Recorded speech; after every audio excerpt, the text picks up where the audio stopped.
traveller, Tenterfield saddler, turn your head. Around Tenterfield, they all know the saddlery and the story of the late George Woolnough, who was the Tenterfield saddler from 1908 till he retired in 1960. George's grandson was born Peter Woolnough, who became famous as Peter Allen. His song was of a small boy's relationship with his grandfather, two people who lived such completely different lifestyles, yet the lyrics go to the heart of all Australians. And the song is famous way beyond Tenterfield, way beyond our shores.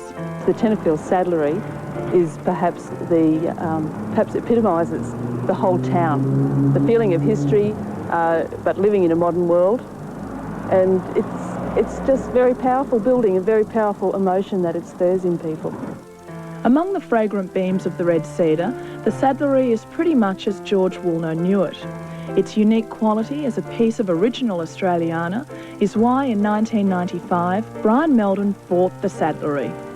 I've always loved anything Australian, and it's very hard to go around Australia now and find something that's genuine, that's left, that's ours.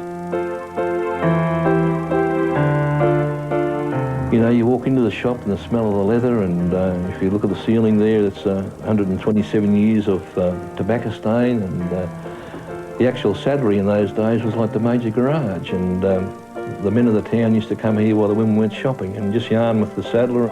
The saddlery has become such a mecca for visitors from around the world that the current saddler, Trevor Gibson, reckons he does more talking than stitching. And that's a problem when it takes 60 hours to stitch each saddle. I would get in here perhaps 6 o'clock in the morning and keep the door shut till about 9.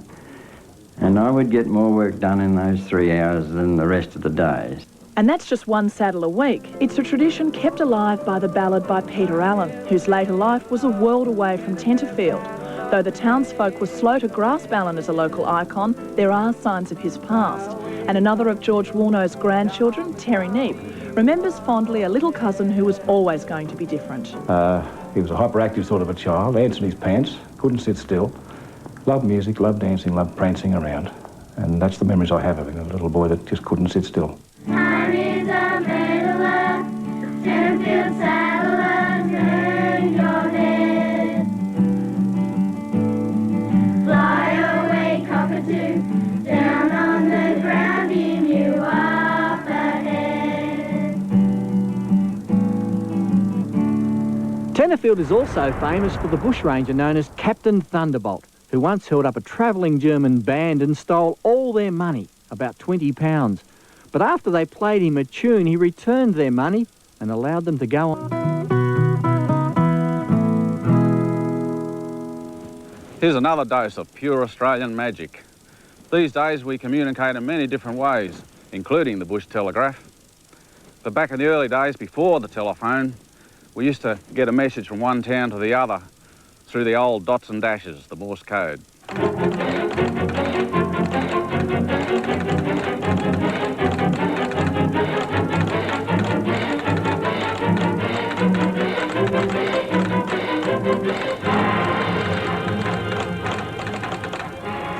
I've just sent the words. You heard it on the Bush Telegraph. 85-year-old Gordon Hill just sent our name to over 900 members of an exclusive club, the Morse custodians. They keep alive the spirit of those communications pioneers who got the message through. Our heritage of communications memorabilia is kept by these custodians at the old Ashfield Post Office in Sydney. We call it the Telecom Repository because... That's disgusting. These men are all old post office workers who look back longingly on a lifetime of receiving Morse messages which changed history and often raised eyebrows. The lady sent a telegram to her husband that she wasn't feeling too good, she wasn't getting any better, so she sent the telegram, not getting any better, come home. So we just got it in 2 lines, not getting any better, come home. In 1941, when the Yanks, 42, when the Yanks were in RAAF Wagga, one of the sergeants came in and he said, "Say, Guy, how many words can I put in a cable?" "As many as you like, but it's going to cost you." He presented me with a 95-word cable, overseas reply paid to his girlfriend. Darling, I love you. I'm longing for the moment when I can hold you in my arms and we go to the little house, little church up in the Green Hills and be married and be made one. We'll build a white fence round our house, etc., etc. Went on for 95 words. Fantastic. 3 days later, he got the reply, I love you, from his girlfriend in America. The dots and dashes code was invented in 1844 by American Samuel Morse. He came to Australia in 1897 and played a crucial role in our country's development.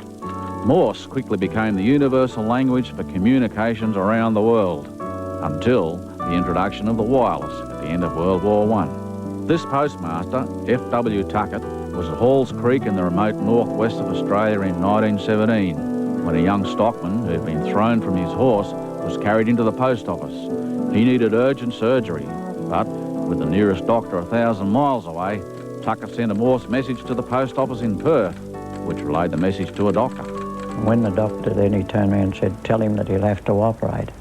Postmaster, I've got no implements. And the doctor, you've got a razor blade, haven't you? Yeah, but what do I knock him out with? He said, give him a strong whiskey. Following Morse messages back and forth between Perth and Halls Creek, the postmaster somehow saved the man's life. Stories like that are the communications history of Australia that the Morse-codians want to save for all time. It'll never die for these people. It won't matter whether the government says it's finished. You know, it'll still go on. And any old Morse-codian can come drink with me. Well done, John. You'll be a Morse-codian if you live to be 100. And you'll be a singer if you're The telecommunications repository is in the old post office at 11 Hercules Street in the Sydney suburb of Ashfield and is open on Wednesdays from 10:30 till 5.